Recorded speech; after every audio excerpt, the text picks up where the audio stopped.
In a little green patch in the middle of the Rajasthan desert in India, close to the border with Pakistan, lies a curious sight. A Hawker Hunter aircraft of the Indian Air Force sits majestically watching over the dunes, while nearby there's a battered wreck of a Pakistani tank.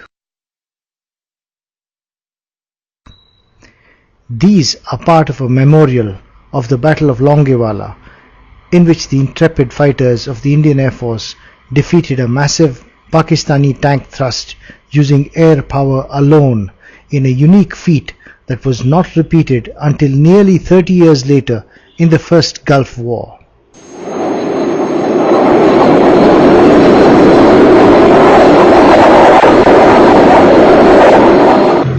By the time war broke out between India and Pakistan on the 3rd of December 1971, Pakistani soldiers had already massacred 3 million Hindu and Muslim civilians in Bangladesh in a genocide unparalleled since the Holocaust. On the night of the 3rd of December 1971, the Pakistani Air Force attacked Indian Air Force bases all over North India, sparking off the war. By the next day, an Indian armoured thrust had crossed the border north of Jaisalmer in Rajasthan to mount an attack on the Pakistani town of Rahim Yar Khan. At that very time, a large Pakistani armoured force massed at the Indian border near the town of Longewala.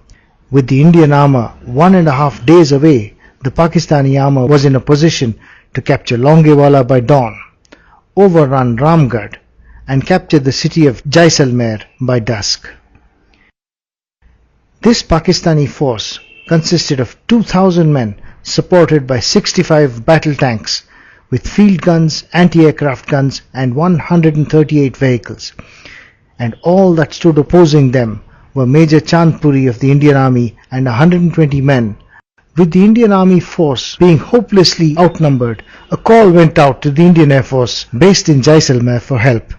Help was promised at first light because all that Wing Commander Bawa, who commanded the Indian Air Force base at Jaisalmer, had were 6 Hunter day fighters and 11 pilots to fly them.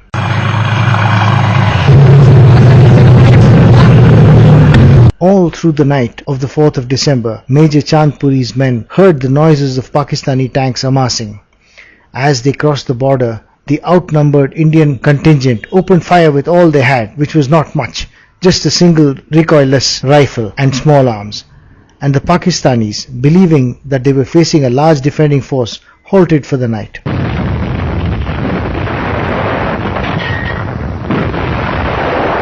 But at the break of dawn, the Pakistani juggernaut rolled on, little knowing that they would be used as an example to rewrite the history of warfare. The Hawker Hunter aircraft that operated out of Jaisalmer were armed with 4 30mm cannon and 12 anti-tank rockets, but the pilots had trained well and knew the sand dunes like the palms of their hands. The first 2 pilots took off at first light and were guided by an observer aircraft towards the attacking Pakistani armour. What followed was history in the making, as a tank thrust was defeated by air action alone for the first time in the history of warfare.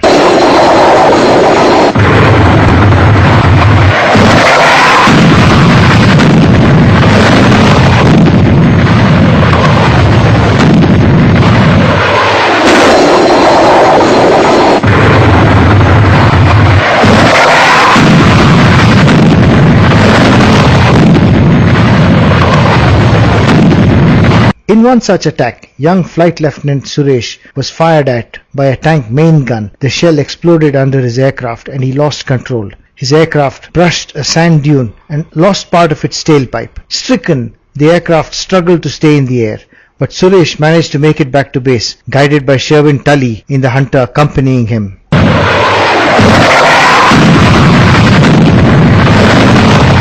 But the attacks continued relentlessly through the 5th and 6th of December.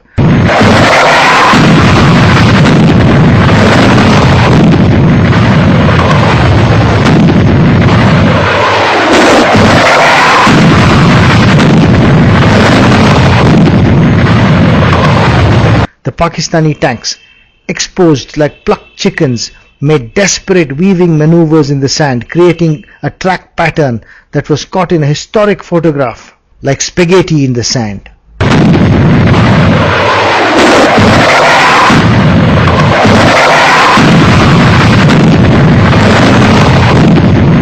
The fate of the Pakistani armored thrust is explained by the desperate intercepted message from one of the Pakistani tanks. हिंदुस्तानी हवाई फौज ने नाक में दम कर दिया है।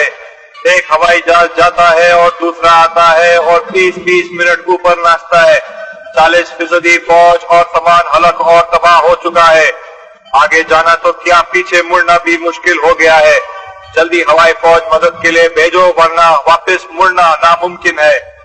In the end, the Pakistani attack was driven all the way back to where they came from, leaving in their wake 52 Pakistani tanks destroyed or damaged.